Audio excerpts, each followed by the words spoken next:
Okay, thank you very much for coming. I'm hoping that this event will proceed without fire alarms going off, or we don't have to worry about the event being canceled because of the weather, because Professor Novak's already here. But thank you for coming.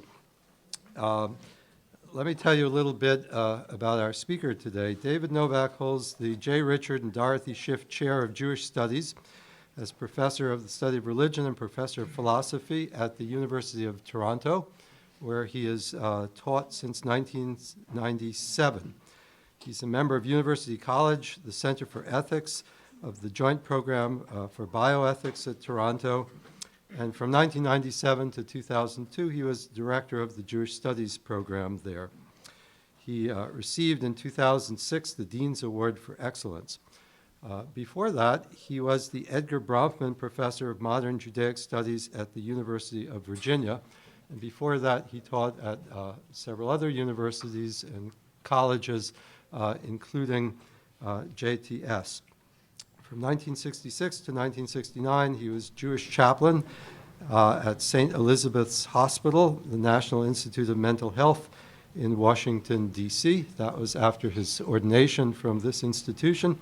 And from 1966 to 1989, he served as a pulpit rabbi in several communities in the U.S., including here in New York City. David received his bachelor's degree from the University of Chicago, his master's of Hebrew literature and rabbinical diploma from JTS, and his PhD in philosophy from Georgetown University in 1971. I could go on telling you about all of the important editorial boards and other academic institutions, research institutions on which he serves, and all of the distinguished lectures he's given, and so on. But I think you'll just take my word for it that this list is very extensive. The bio that I got from the website, which I think is a little outdated, says that he's the author of 13 books. I think it's probably more like 16 at this point. 15 and a half. 15. Collections on my essays would be. Okay, he's also reached that level of distinction where people write books about him. But without listing all of these titles, I think I'll just cut to the chase to say that I know of no other Jewish philosopher or theologian working in the world today who has given us as rigorous and disciplined and profound an understanding of Jewish ethics, the Jewish relationship to democracy, the religious undergirdings of democracy, and what a Jewishly robust social and political theory should look like. So David's work is really a signal achievement, a major achievement in the history of Jewish philosophy and theology in our time. So without further ado, Professor David Novak. Okay. Well, thank you very much. Can everybody hear me? I kind of prefer to stand, but not stand to be behind a podium. So am I audible? Yeah. Okay, good. First of all, thank you, Professor Middleman, for that very gracious and fulsome introduction. It's a pleasure to be back here.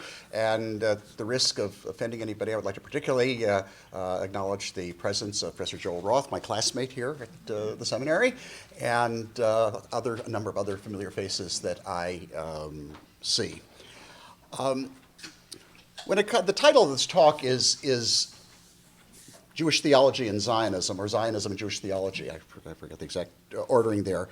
And it's part of a larger project. It's actually what I'm working on now, is a book that attempts to deal with Zionism as an important Jewish, not only option, but I think obligation, from out of the sources of the Jewish tradition. Jews are very adept now at making political arguments for the validity of the state of Israel, even if at times they don't agree with certain government policies, or they don't. But when the very legitimacy of Medinat Yisrael, the Jewish state in the land of Israel, is being challenged, Jews have become exceptionally adept, and I think in many times with a degree of success in making these type of arguments, what we would say klape chutz, towards the outside world. When it comes towards internally, when you ask many Jews, including many learned Jews, including many religious Jews, why is it that either they are living in the land of Israel and citizens of the state of Israel, or even if they're not living in the land of Israel, they are supporters of the state of Israel and consider Israel to be central to Jewish existence in our time. And unfortunately, at least from what I have seen, many of the rationales that are given, that are considered to be, from within a Jewish perspective, I consider to be well-meaning, but not very well thought out.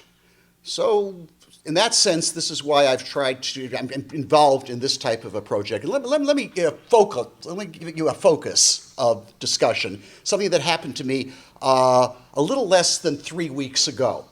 I was invited to speak at a conference in Jerusalem at the Van Leer Institute. The Van Leer Institute, as many of you would know, is this beautiful building on Jabotinsky Street, where it is meant to be a clearinghouse of ideas in Israel. And very many distinguished people have spoken there and there have been fellows there, et cetera, et cetera. And this conference was organized by, among others, Rabbi Shlomo Riskin, the chief rabbi of Efrat, formerly the rabbi of the Lincoln Square Synagogue and founder of it here in New York.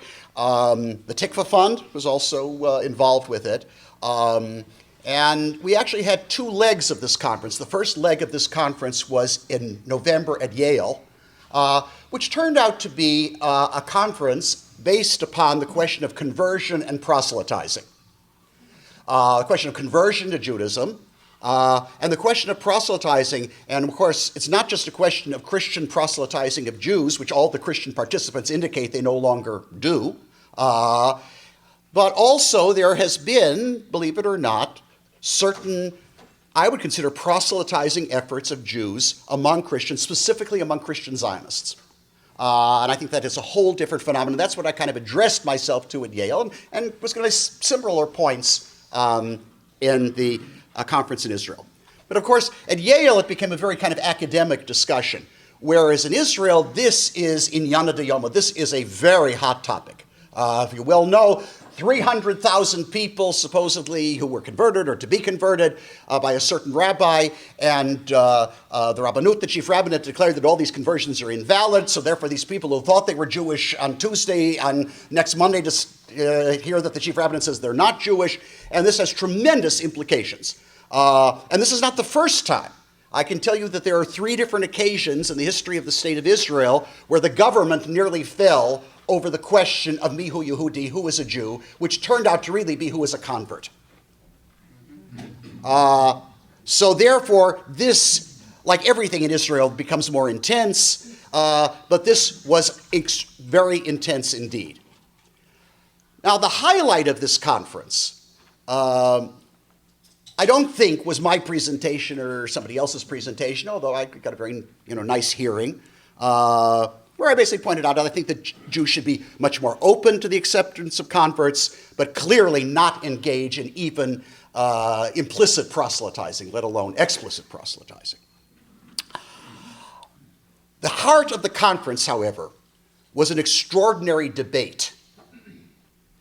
An extraordinary debate between a Rav Weinfeld, I guess we would refer to him as a Rosh Yeshiva, a Rosh Batifta, a head of a very prominent kollel, kind of advanced institute of Talmudic and halachic research in Yerushalayim called Lev Avraham, and a Rabbi Ish Shalom, who clearly represents the position that in Israel would be called Dati Le'umi, kind of national religious. And it was a debate between these 2 rabbis over the question of conversion. Now, Rabbi Ish Shalom, arguing from what we could call a religious nationalist perspective, said, look, you have 300,000 people in Israel. Who are these 300,000 people? Virtually all of them are people, a lot of who came from the former Soviet Union, non-Jews married to Jews, and especially creates problems if the woman is non-Jewish and the husband is Jewish. What about the status of the children? All of these sort of things. These people fight in the army, he argued. They want to be considered to be Israelis. They want to be considered Jews, but they are not prepared to accept upon themselves in any significant way what at least religiously required of converts is Ol Malchut Shamayim. That is the uniqueness of God as revealed to the Jewish people in the Torah, and Ol Shel Mitzvot, the keeping of the mitzvot, and the acceptance of the full authority of the mitzvot. And as the Tosefta and later in the Talmud says, if a person converts and says, I'm not going to accept everything except one little detail, that person, that conversion is invalid, even though obviously somebody who converts to Judaism and accepts the Torah could not be possibly fully observant, because there are lots of things they don't even know. But they're at least accepting in principle and indicating that they're prepared to quickly move into a fully observant Jewish life.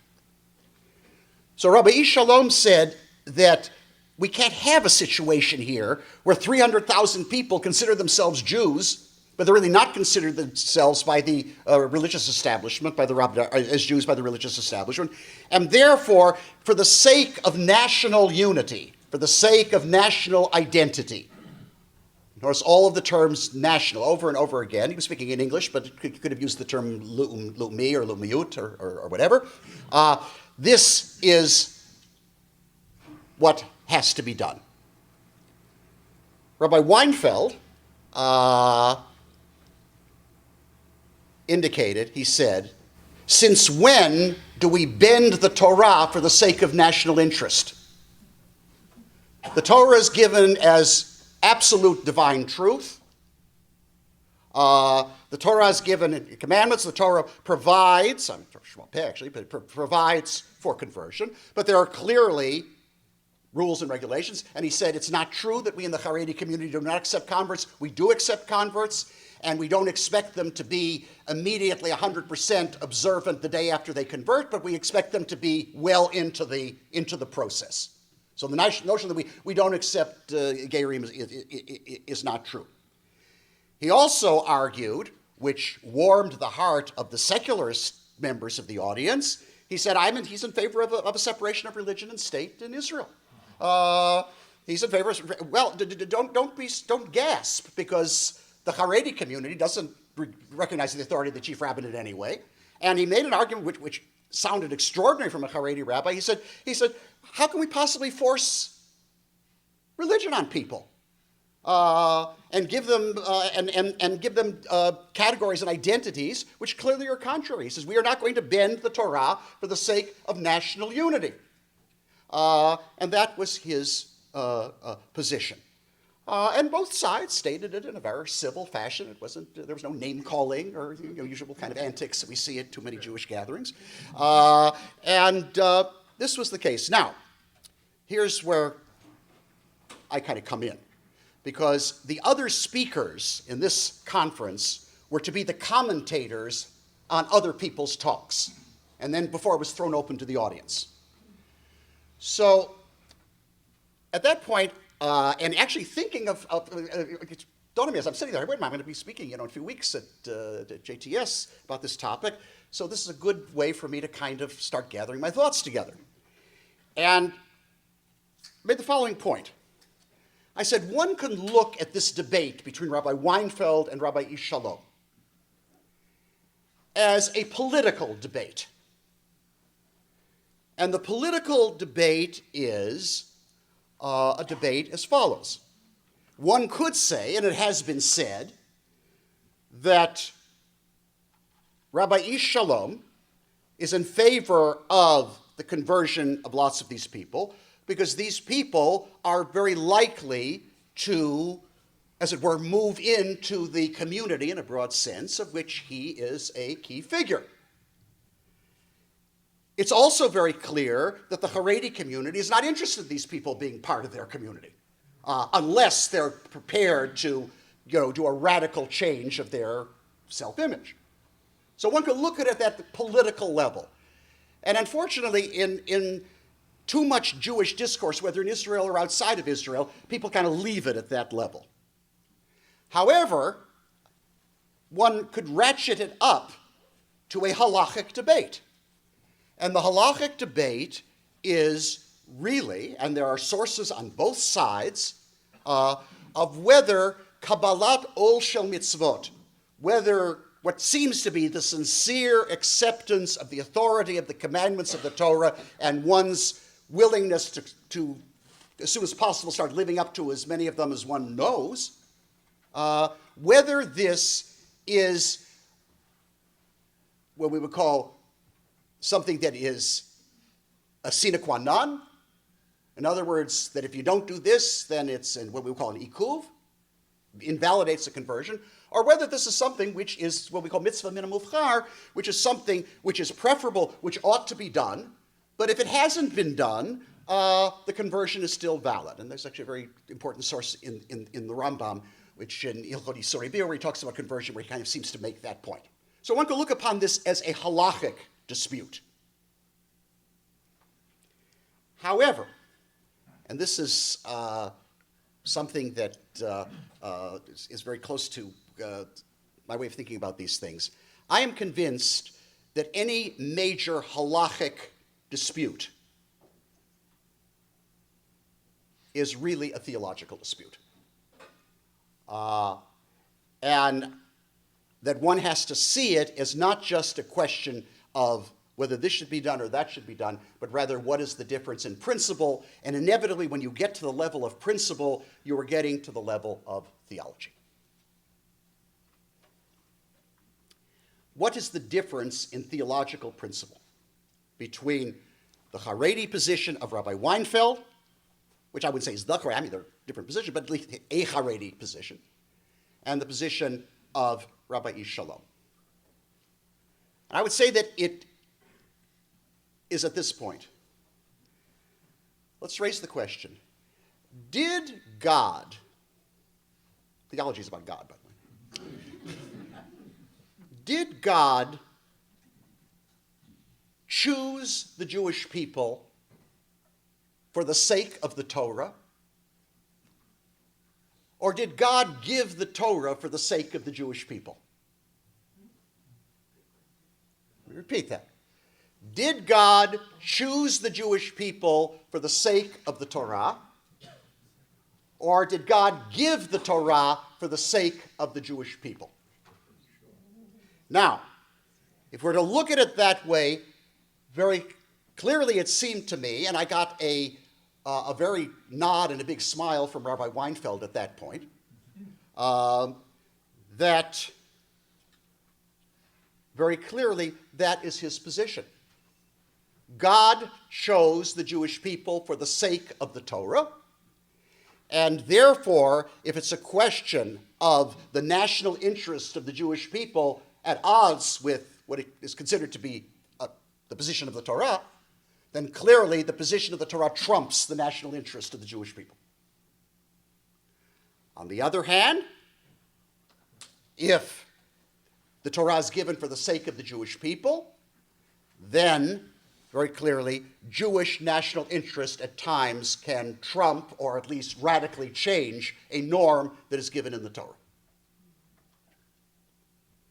Now, I think that the preponderance of the tradition is on Rabbi Weinfeld's side.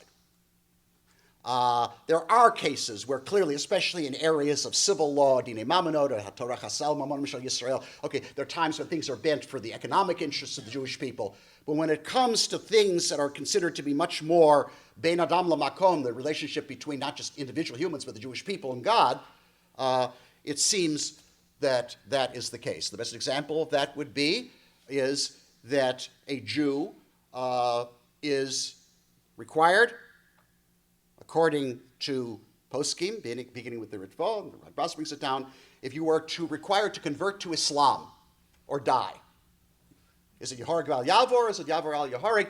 You, according to these poskim, clearly Christianity was the question, you were supposed to die as a martyr. But they argued Islam. Why? Because in Islam, it's not a question of whether you're engaged in something that might be considered to be avodah zarah, idolatry. It is that you're denying Torat Moshe.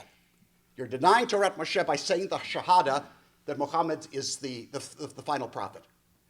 And therefore, in that case, you are basically, in terms of the Jewish people, as it were, for the sake of the Torah, rather than the Torah for the sake of the Jewish people. So this is how one can see this kind of a difference. And at that point, I said that I think that this is the position, theologically stated, of Rabbi Weinfeld, which he seemed to agree. And Rabbi Ish Shalom, I couldn't tell whether he agreed with my characterization of his position or not, but at least he didn't object. So if he didn't object, I take it that I wasn't totally misrepresenting or misconstruing that position. And then, since Rabbi Riskin clearly identified with the position of Rabbi Ish Shalom, their colleagues and whatever, in terms of the political constellation of the Jewish people, I got a big laugh from everybody when I said, well, basically, I'm clearly far to the right of Rabbi Riskin, even halachically, let alone theologically. Okay. Now, if one looks at this position, I think that if you look at this in relation to the land of Israel and the state of Israel, then the Ish Shalom position, namely that God gave the Torah for the sake of the Jewish people, is the first question there is, and the first problem is, it doesn't indicate why God chose the Jews.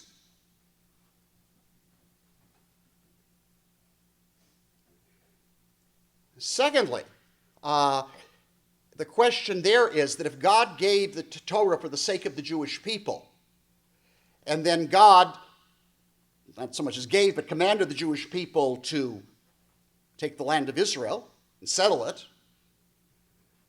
because after all, a people needs a location in the world, then also the question is that what about those Jews who do not live in the land of Israel? And there you back into a famous halachic debate between the Rambam, Maimonides, and Ramban, Nachmanides. Is it a mitzvah, is it a positive commandment for every Jew to live in the land of Israel? And therefore, if you don't have a very good reason, physically or economically, why you can't live there, you are in violation of a positive commandment. Whereas the Rambam is famous for not having listed this among the 613 commandments. I personally think, in terms of the interpretation of that actually that this can be interpreted as a commandment which devolves upon the people of Israel as a whole, what we might call a chovat tzibur, but not something that devolves upon each and every individual, even though it's min hamufkar. It's preferable, certainly, that a Jew live in the land of Israel, but a Jew has not committed a sin, I don't think, if a Jew lives in the diaspora. So it creates that type of a problem. It creates a further problem because, after all, if the Jewish people are to be in the land of Israel, and in the world today of nation states, then clearly, in order to secure your being in the land of Israel, you have to have a state of your own, a Medinat Yisrael. And indeed, if you look, Israel doesn't have a constitution, but if you look at the Hachrazat HaMedinah, the declaration of the state in 1948, it indicated that the reason that the Jewish people were in the land of Israel were for historical reasons. And what's, I think, is notorious about that document is it doesn't mention God. It only says Tzur Yisrael, which is an oblique reference, although an uncle of my wife's in Israel, an old Chairutnik, says Tzur Yisrael in his eyes means Tzavah Chazak, a strong army. That's Tzur Yisrael for him. Okay.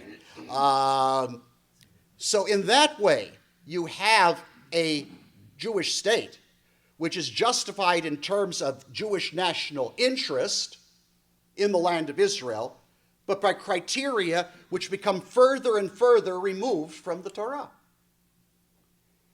And the last aspect of this position, which I think creates tremendous problems, and it's what has emerged from the national religious movement, especially from the group called Gush Emunim, the Bloc of the Faithful, is that the Jewish people in the land, the Torah for the sake of the Jewish people in the land of Israel, having a state for the sake of being in the land of Israel, and that therefore this state somehow has what I would consider to be eschatological or messianic necessity. And that is reflected in the prayer for the state of Israel that was written by the chief rabbinate very early, I think 1949, which is said in most synagogues, said in the synagogue where I daven, the modern Orthodox synagogue where I daven, and it's Avinu Shebashamayim Tzur Yisrael V'Golo Barechet Medinat Yisrael Reshit Smichat Geulatenu, the beginning of the growth or the emergence or the development, how you translate that, of our redemption.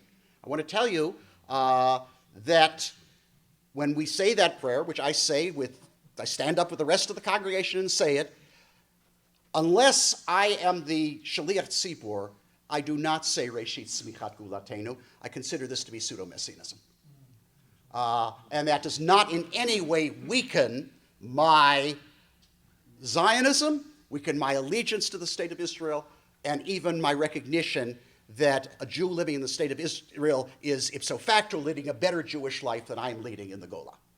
Even though I don't think I'm committing an Aveira by doing that, but that's a whole different question.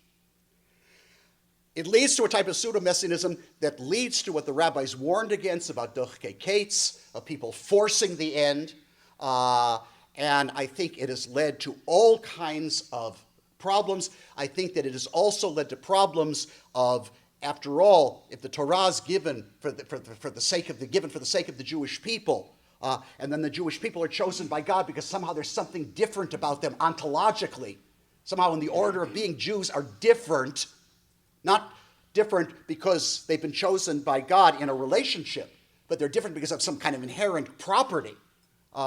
Then we see this idea that was developed in the Kabbalah, and I consider the influence of the Kabbalah and Halakha for the most part to be detrimental, lends itself hand and foot to the type of racism that we've seen in some recent publications of some Israeli rabbis talking about even killing non-Jews. I granted this is a fringe element, but for example, that you shouldn't rent an apartment to a non-Jewish citizen of the state of Israel. This sort of thing lends itself to. So theologically, it raises halakhic problems, raises political problems, but it raises theological problems as well. Therefore, the position of Rabbi Weinfeld, or that position, which, and I'm certainly not claiming that I speak for him or anybody else there, but my attempting to think about it, because my kind of resonating to that position, I think is more satisfactory for the following reasons. You say that God chose the Jews for the sake of the Torah.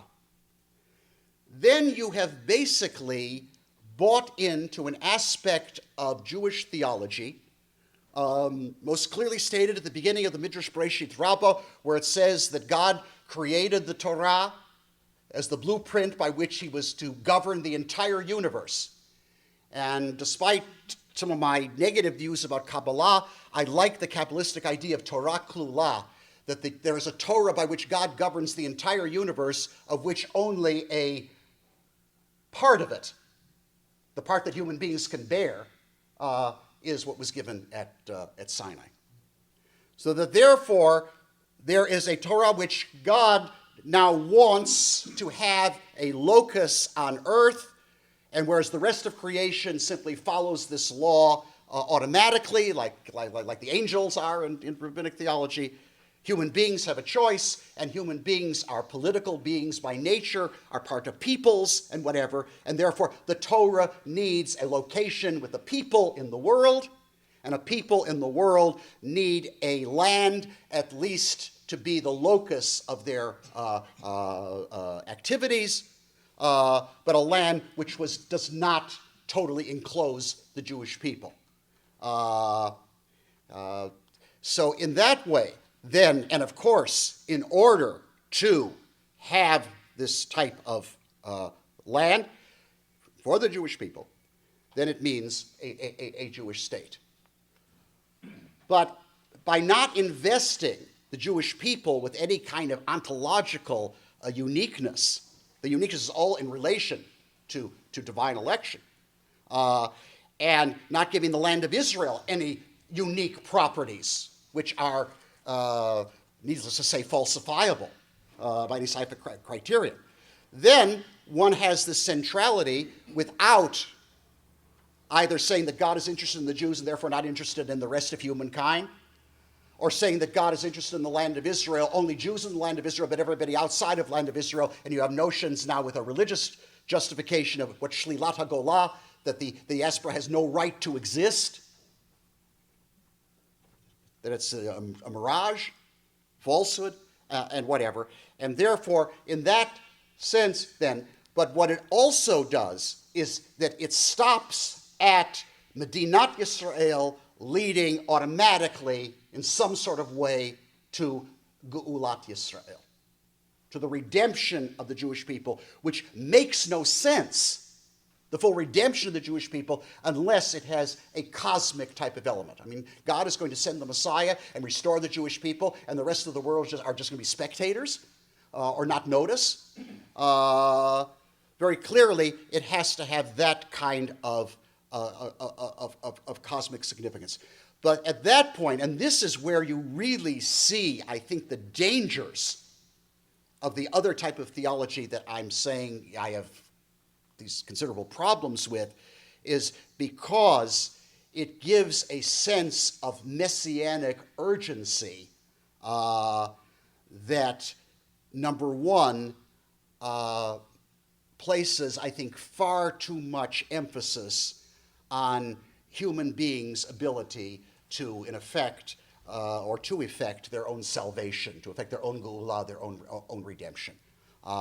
And my understanding of Jewish theology, of the Yemot HaMashiach, and Atid Lavo, and Olam Haba, and even Tchiyat HaMeitim, is that this is something that God will bring about through no direct efforts of human beings or the Jewish people. Our task in this world is to simply hold out for that end and not succumb to despair, not to succumb to cynicism or all of the other things that become a part of that. So that therefore, I think that there are a number of factors there that suggest this approach, at least from my point of view, and I'm going to attempt to argue for it in a book that I'm working on, for this position. Now, what's the fly in the ointment? The fly in the ointment is, am I advocating, after all, if the Jewish people are for the sake of the Torah, and the land of Israel and the Jewish state, which is the best means of being in the land of Israel, of fulfilling the mitzvah of Yeshivat Eretz Yisrael, Yerushat Eretz Yisrael, whether it's one mitzvah or two mitzvahs is a question. And if that is the best, means thereto, then, and it's for the sake of the Torah, am I not advocating a theocracy? And theocracy has a dirty word, because when you mention theocracy, to most people, I'm going to say the word theocracy, close your eyes, and the first thing you're going to see is the face of the Ayatollah Khomeini. That's what is suggested, because theocracy for us today means a dictatorship of clerics. Theocracy in that sense today would mean, do you want the Rabbanut to be running the state of Israel? That is a chilling prospect even for many Jews who consider themselves to be Shomrei Mitzvot, who consider themselves to be keepers of the commandments, who are clearly identify as religious in both belief and practice. However, if you look at the actual origins of the word theocracy, it came from the Jewish historian Josephus, and it comes from two Greek words which mean the rule of God. It means Malchut Shamayim. It's actually a direct Greek translation of Malchut Shamayim, the kingship of God, which for Josephus there, as the Pharisee that he was, is what a friend of mine, Professor Jose Faur, used to teach here at JTS, refers to as a nomocracy.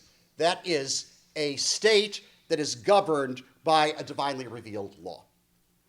Now, the question there is that, does this automatically mean that therefore you're going to have basically the Jewish version of the mullahs in Tehran running things? And number two, what about the numbers of people who consider themselves to be chilonim, who consider themselves to be secular, and therefore are not interested in living under a divine law, certainly, and certainly not a law that is basically administered by or dictated by rabbis. And the problem of that is what we could refer to as a Torah state, is that this would require it being basically imposed by a religious establishment getting its power and authority from a secular government to impose religion on a large number of people who don't seem to want it, or at least don't want it in that form. So this is what, and after all, as the Talmud in a famous passage talks about, that if God could hold Mount Sinai over the heads of the Jewish people and force them to accept the Torah, and then it didn't seem to work out terribly well until centuries later they decided that they wanted it themselves, then if God could, what God himself couldn't accomplish, how on earth can an Israeli government do that, irrespective of who's in power? Now there I think that there are a suggestion of a beginning. I think that there actually could be a pshara, a compromise, and it would require a compromise on both sides. And I think it's at least a possibility. Not very probable, but a possibility. What would have to be proposed is that when the Torah says in Parshat Masa'eh, the book of Numbers, the 33rd chapter, V'horashtem et ha'aretz v'yashavtem ba, hilachem natati et ha'aretz lareshet otah, that you shall inherit the land and live therein. And the inheriting of the land and living therein does not mean unprincipled conquest. Clearly, in Talmudic treatments of war, there's both a jus ad bellum, there has to be a reason why you go to war, and there has to be jus in bello. There are also procedures that you have to use in war or conquest. Because God, this is the land which I've given you to inherit it. That's what the verse says. And differing from the Ramban, that this is an individual mitzvah that devolves on every single individual Jew, I said before, one can understand this as a commandment which devolves upon the Jewish people to settle, to dwell in the land of Israel as a communal obligation, which the more people who keep it, the better, but nonetheless does not in any way disenfranchise those who do not choose, for whatever reasons, to be part of the keeping of that particular mitzvah. That would be on the part of, would require a compromise on the part of the religious establishment, because the compromise would be that that is the only mitzvah, I mean, aside from the moral mitzvah, which are already part of the mitzvot b'nei Noach, that is the only mitzvah of the Torah that they could claim for requiring communal approval or even communal enforcement. In other words, I wish that at the time that the state had been established, that that had been said, at least klape panim, at least to the Jewish people. And since Israel doesn't have a constitution, if it ever does have a constitution, then I think that that should be the preamble. Just like the preamble to the Canadian Charter is, whereas Canada's founded on principles that recognize the supremacy of God and the rule of law, and the preamble to the U.S. Constitution is not we the people, but the Declaration of Independence, which talks about God's endowing us with rights. So that on the part would be, no, we cannot have the imposition of full Jewish law unless the overwhelming number of the Jewish people were in effect to renew the covenant. On the side of the Chilonim, it would have to be a recognition that ultimately for Jews, if not for all human beings, the final source of all authority and all legal authority is God. In other words, it would have to be, because a giving up of a de facto, if not a stated atheism. And in fact, the reason, I've done some research on this, that the Hachrazat HaMedinah did not mention God was because the Mapam representatives, who most of them were basically communists, absolutely refused to be part of a statement where the name of God was mentioned anyway. And I think to the detriment, although maybe it was a political necessity at the time, so it's not for me to judge, I think it was a detriment that there were rabbis who signed the Hachrasat HaMedinah willing to go along with this concession to not just secularism, but an atheistic secularism. At that point, then, I think that there could be some kind of a beginning, and that the task of both religious and non-religious, therefore less threatened by each other, would be at a point where the Jewish people in the land of Israel, if not the entire world, can renew the covenant with God, of which the Torah is the constitution thereof. And if that is the case, in terms of what one sees in this situation of this renewal of the covenant, then it is not going to be simply the imposition of, certainly in the civil realm, most of the institutions of the halakha. You would basically have to reorganize the Sanhedrin. Somebody tried to do that recently, but it turned out to be kind of a joke. There would have to be an institution of the Sanhedrin, and one of the arguments against the late Rabbi Maimon, who was the first Sar HaDatot, the first minister of religion, when he wrote a book called Chidush HaSanhedrin, tongue twister, B'minatenu HaMechudeshet, and one of his arguments was the reorganization of the Sanhedrin, which turned out to be premature, to put it mildly. But if this were the case, the people that were opposed to Maimon, like Rabbi Yechiel Yaakov Weinberg, argued, what are you talking about? You'll have a Sanhedrin. They could change a lot of Jewish law. They could change basic institutions of Jewish law, because the Rambam says that the Bet Din HaGadol is the source of the Torah Shebal Peh. That is a chance that would have to be taken. But I think that therefore, at least I'm throwing this out as a suggestion, politically impractical, but the other suggestions are just as politically impractical. And I think, at least for my own sake, this gives me a certain greater theological rationale to be fully committed to the existence and the flourishing of the state of Israel now, and hope for a future when it will be the main instrument of the renewal of the covenant between God and the Jewish people. Thank you.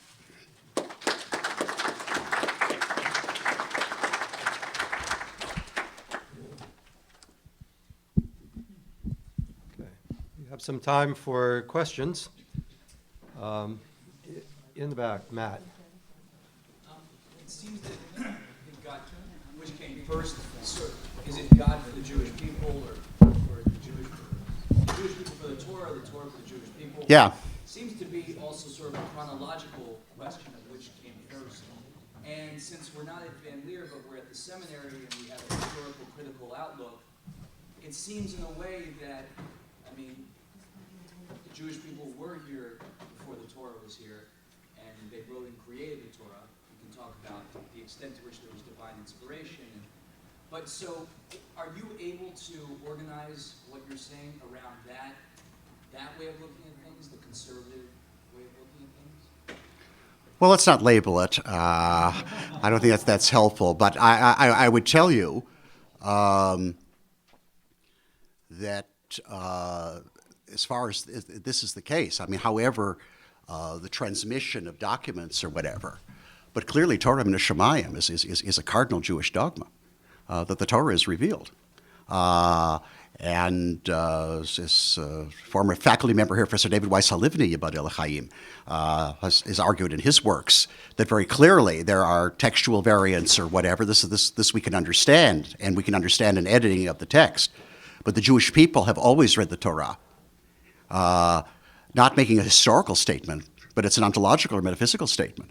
And the fact is the Jewish people, and even if you think that the Torah was literally written by different people at different times, those different people were convinced that they were writing down Revelation.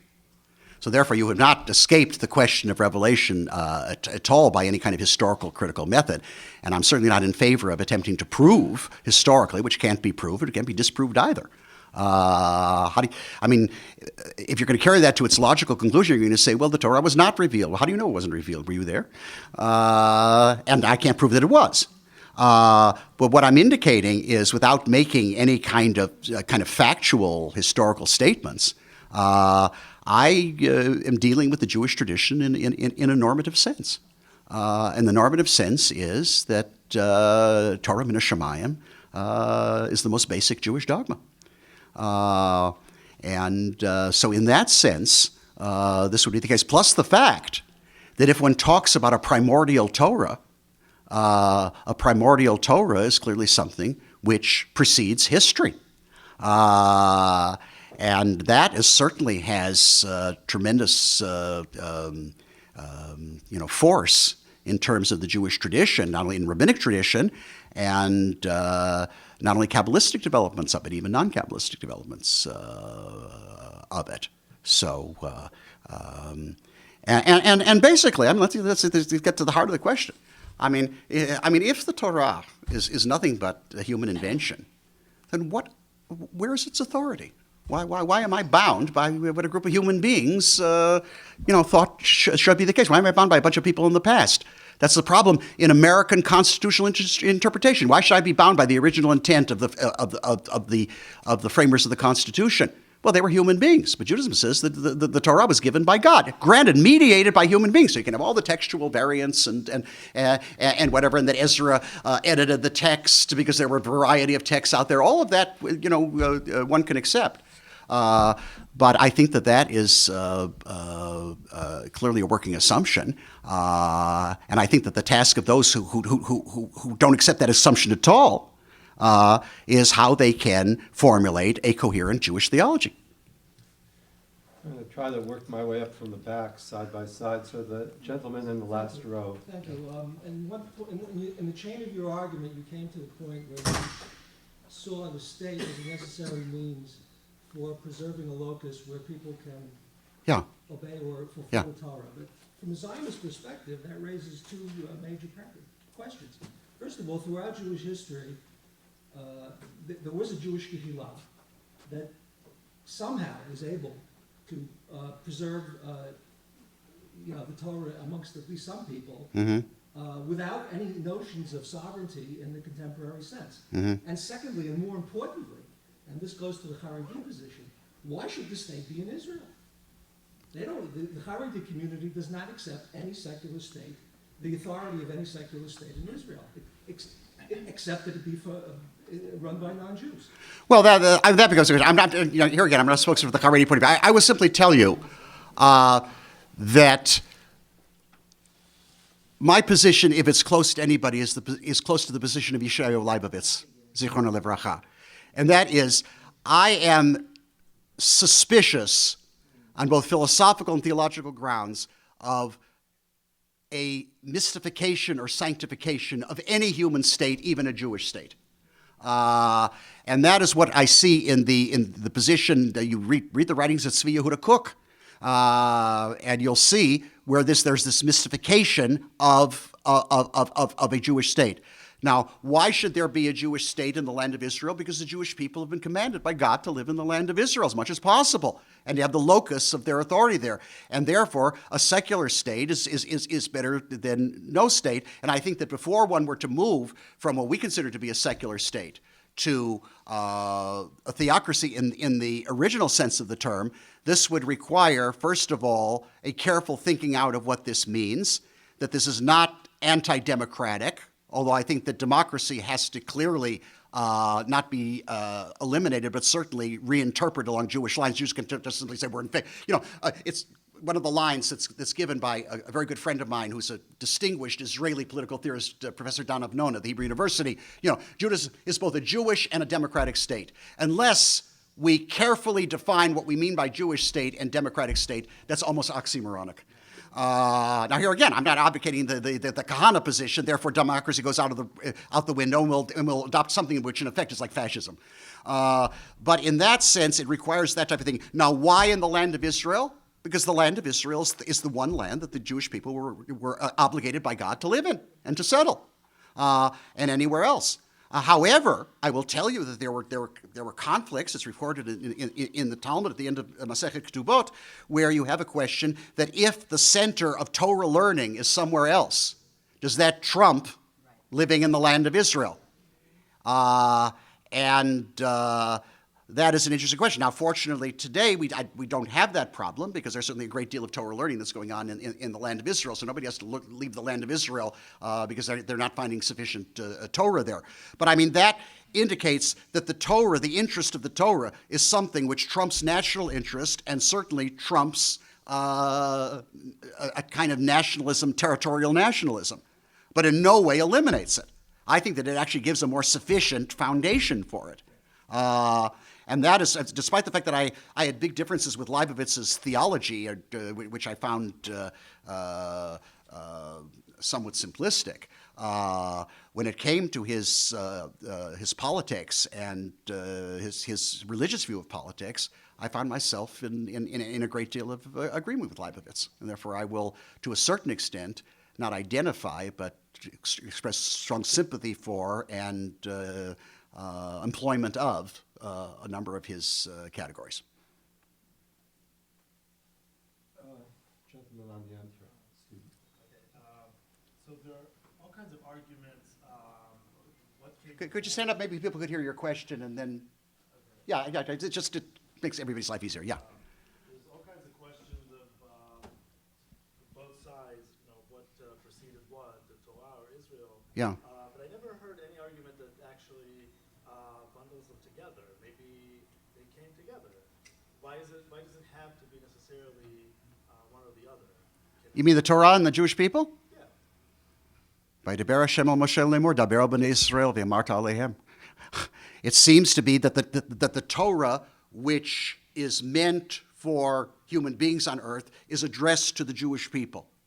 Now, granted, there is a notion of a Noahide Torah, certain basic norms that are accessible from my position, because I have a natural opposition to human reason, and whatever. But the Torah as revelation is addressed to the Jewish people. Now, the question becomes, therefore, why? If the Torah is given for the sake of the Jewish people, that gives you no reason why the Jews were chosen. If the Jewish people are for the sake of the Torah, then it tells you why they were chosen. They were chosen for the sake of the Torah, because the Torah needs a living, breathing, functioning people, preferably with a land of their own, but they can even do without a land of their own, although it's like walking with one leg, for the sake of it having a place on earth. In other words, if you look at the three rabbinic categories that deal with the Torah is min hashamayim, it's l'shem shamayim, lo bashamayim. He means that the Torah is interpreted by human beings on earth, but its source is divine and its telos is divine, and that gives you an entirely different picture of why that is the case, because if you're going to have that the Torah of the Jewish, in other words, the Torah is for the sake of the Jewish people. So therefore, why did God choose the Jews? And the Torah says, it's not because you were righteous, et cetera, et cetera. Then you either get the position of Professor Michael Wischergrad, well, in his body of, God kind of fell in love with the Jews, a kind of blind leap of faith on God's part. Interesting, Wischergrad influenced by Kierkegaard. Or you get kind of racist notions, even some inklings of in somebody like Yehuda Levi, that somehow or other Jews have different genes. That's in using modern language. And I think that aside from the obvious racist implications of that, that also raises considerable theological problems. If you want to read a very good book, read Professor Nachum Kellner's book on Maimonides on the vocation of the Jewish people, where he very much argues against that kind of ontological uniqueness in the order of things, rather than in historical election of the Jews and the land of Israel. Yes, ma'am. Yes, I had the privilege of serving on a committee under Rabbi Ishalom on the conversion process, and we really worked very hard on making it a very difficult process. There were hours and hours that and most of these were young people that had come from the former Soviet Union, many of them on their own, some of them serving in the army. And they spent many, many hours studying. And when they finally came to the point of conversion, they were refused on many occasions, mainly from some of the things that you said about their obligations, having to sign the obligations right at the time of conversion. It was a very frustrating experience to be involved in, and of course that's a political part of it, but it did seem to me that the authority of the rabbinate was quite not understanding of the position of involving these young people into the society of Israel, the larger society of Israel. It may be secular, but some of them I think would have been taken the steps towards more religious involvement with the mitzvot.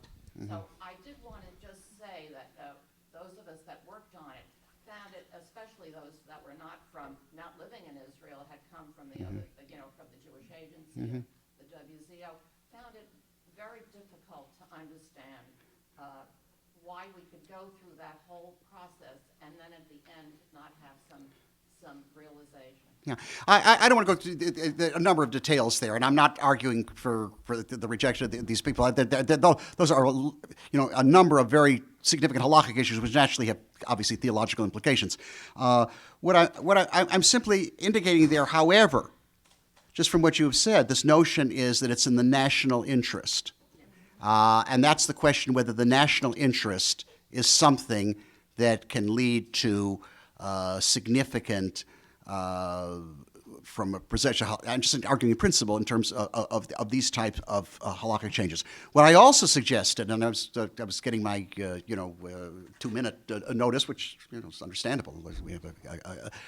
But what I also suggested at that conference was as follows, and that is, what you have as a situation now which is the result of the development of the halakha. But I think here we can fall back on some earlier categories. Is you're either a Jew or you're not a Jew. So therefore, you have this type of option. As Rabbi Menachem Meiri said, "Ein Yisrael l'chatzayin." There's no way halfway of being Jewish. But if you look at the beginning of the 4th chapter of Masechet Kedushin, Asara Yuchsin Olam Babel. They said that there were 10 different categories of people who came from Babylonia back to the land of Israel. I think that a way of dealing with this is to recreate the category of the Ger Toshav, a person who basically has accepted certain positions. Granted, they're there for everybody, but it's really in Israel. And clearly, there's one view in the Talmud that Ger Toshav is just kind of a prelude to, in other words, turn conversion instead of an event.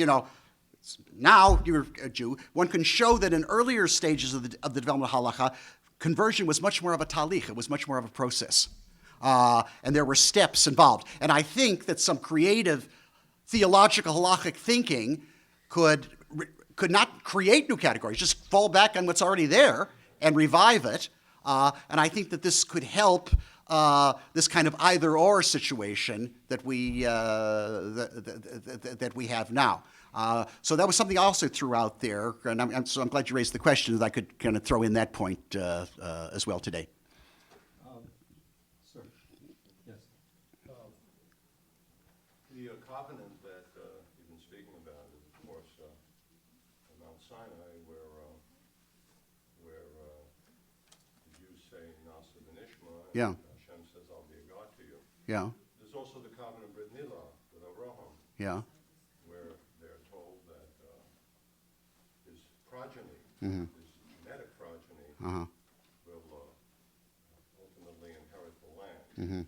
Doesn't that provide actually a genetic basis for the Jews being special? And in that same line,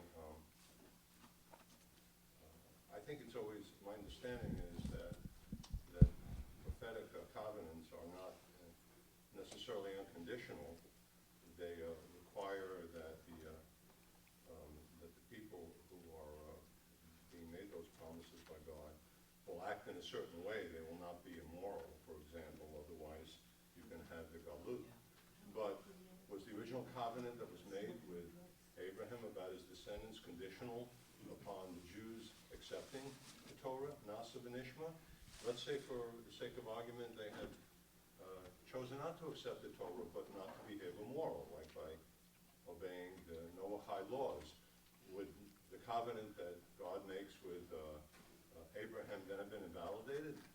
So I just raised these questions vis-a-vis the comments you made.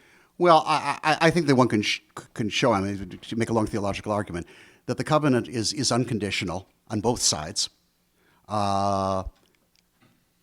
And being unconditional on both sides, therefore, it is not a contract. It was Spinoza who first, but for his own reasons, said that the brit was a contract. And in that way, that the covenant with Abraham is really considered to be a prelude. But you know that in halakha, I'm just now in my own particular way of in my Talmud regimen, studying Masechet Nedarim, and in the third chapter, it clearly indicates that it's halakha. The Jewish people were b'nei Noach until they accepted the Torah at Sinai, but it's Matan Torah. In other words, the acceptance of the Torah by the Jewish people is neither a necessary nor sufficient condition for the authority of the Torah. It is a practical condition, and that is that if you look at it, I mean, the locus classicus here is on Masechet Shabbat on page 88a, where clearly at the time, we're approaching Purim, where at the time of Mordechai and Esther, the people accepted Me'ahava, which doesn't mean that the authority of the Torah wasn't in place, but it wasn't until, and historically we can find examples, that the Torah Shebaal Peh really didn't take hold until the Jewish people really had a choice in the Golan, and therefore the acceptance of the Torah is a profound discussion there. So, I mean, in that way, this is the question. But the question of your genetic progeny is an interesting question. There is a rabbi in Israel, Rabbi Amsalem, who's become quite a controversial figure in a number of ways, who's written a book about the concept of Zera Yisrael, which means that if you have kind of Jewish blood, which means your father. Interestingly enough, the concept of Zera Yisrael, of having a father rather than a mother who was Jewish, was the basis of the only so-called or somewhat halachic justification of Reformed patrilineal descent. Rabbi Zlotowitz himself, who had a very fine Talmudic background, was the one who picked up upon that. I would argue that is a notion that is halachically invalid. Your Jewish status is determined by your Jewish mother, and even if your gene pool was overwhelmingly from non-Jews, if it was at the right locus, then you are Jewish or you're not Jewish. But interestingly enough, an interpretation of the pasuk where God promises Abraham, Av hamon goyim netaticha, I make you a multitude of nations. Goyim there is interpreted by the Septuagint as individual Gentiles coming to Judaism, not peoples, and that's reflected in the halakha, where the Rambam, the pasuk according to Rabbi Yehuda and the Yerushalmi and Bikurim, where it is that a non-Jew can say Elokeinu v'Elokei Avotenu, can say our God and God of our fathers, because Av Hamon Gayim, not that Abraham made other peoples, but made other individual Gentiles who therefore became Jewish. So I think that clearly for Jews, Brit, Habrit, with Hey HaYediyah, with the definite article, is the Brit of Sinai. And any other britot, whether it's the brit with Bnei Noach or Abraham, is a prelude there too. And any other subsequent britot are simply applications or extensions thereof, but that it is both a necessary and sufficient condition of Jewish practice and Jewish theology, if you will. In the development of your ideas, you kind of moved toward Torah and mitzvos as a basis of some sense of Jewish nationalism, but your mention of Mapam is more to the point of the reality of the 1948 creation of the State of Israel, which was, they were within the bounds of a correct interpretation of Jewish nationalism as reflected in Zionism, which was a secular movement, and it was a secular movement opposed by many religious Jews on the basis of Messianism, and arguing that Zionism, secular Jewish nationalism, was a distortion of the historical Jewish application. And Mapam was not a minority view; it was a majority view. Well, it was certain. No, I agree with you. I agree with. Okay, but if you go from that, where do you then move the religion, back into the center of a redefinition, or maybe it will be a redefinition today, the last 50 years, the next 50 years, hundreds of years, creation of a Jewish nation there. But certainly Zionism was a secular movement of establishing a Jewish nation, not tied to a religious sense of... Well, there was a time, I mean, we can argue that historically, but the point I'm making is that I'm clearly arguing for a religious Zionism, and I'm arguing for a religious Zionism that is quite different from what today passes as religious Zionism, the position of most of the Dati Leumi people, and certainly the position of Gush Emunim. For my position, I think that there has to be a religious foundation, and I'm very much a foundationalist in philosophy. There has to be a religious foundation for anything Jews do. And if Zionism is an important Jewish activity, which I certainly think it is, then there has to be a religious foundation. Why do I say that? Because even though I was born a Jew, the reason that I choose to remain within the Jewish people and to live a Jewish life and everything is because I believe that I'm part of the people elected by God for the sake of the Holy Torah. And therefore, I attempt to understand the Holy Torah as best I can and practice as best I can, because that is the case. However, and even though, according to Jewish thought, that's indelible, there's nothing that I can do in the ontological sense to get out of that, the fact is, de facto, all sorts of Jews leave the Jewish people or leave Jewish practice for all sorts of reasons, and we don't send a posse after them and whatever. So therefore, I think the Jews continually have to have very good reasons of why they're remaining within the Jewish people, why they are willingly practicing the commandments of the Torah, and why they are supporting, active in every way in the existence and flourishing of the state of Israel as a Jewish state in the land of Israel. But a nation on the ground, raising itself with millions of people who don't ask the question you ask because they are born into that nation. It's not a question of... The fact is that birth into a nation, when there are other opportunities in a global world, is not a sufficient argument. I was born into it also. But you have to kind of want to stay there. And being born into it, kind of a historical inevitability, is just not true. I can tell you, for example, people used to say, well, you can't assimilate anyway because, the anti-Semites will find you out. I could tell you, I teach students at the University of Toronto, and I tell you the overwhelming number of those students couldn't care less the origins of their fellow students. Couldn't care less. It's irrelevant to them. So therefore, anybody who wants to continue the origin of their birth origins has to have more than just an argument from birth. I would really like to think, that had I not been born, Jewish parents, Jewish mother especially, that I would have wanted to become Jewish. I mean, I think that the Torah way of life is fantastic. Philo, the great Jewish philosopher, said, if the Gentiles really knew what was in the Torah, they'd be beating down the doors to get in. So in that sense, but in terms of conversion, I want us to be sure that these people are attracted to the Torah. And their attraction to the Jewish people is because it's among the Jewish people where you can keep the Torah. You can't do it on your own. There's a larger philosophical project going on in Professor Novak's work, if I may say so, to root the authority and the legitimacy of secular society, particularly a secular democracy like the United States or Canada, in a prior religious reality. To see secularism or a secular polity, a secular political order, as drawing its normative authority from religious premises which it itself doesn't acknowledge in its constitutional documents. So the founders of the United States, of our constitutional order, didn't think they were engaged in a religious project.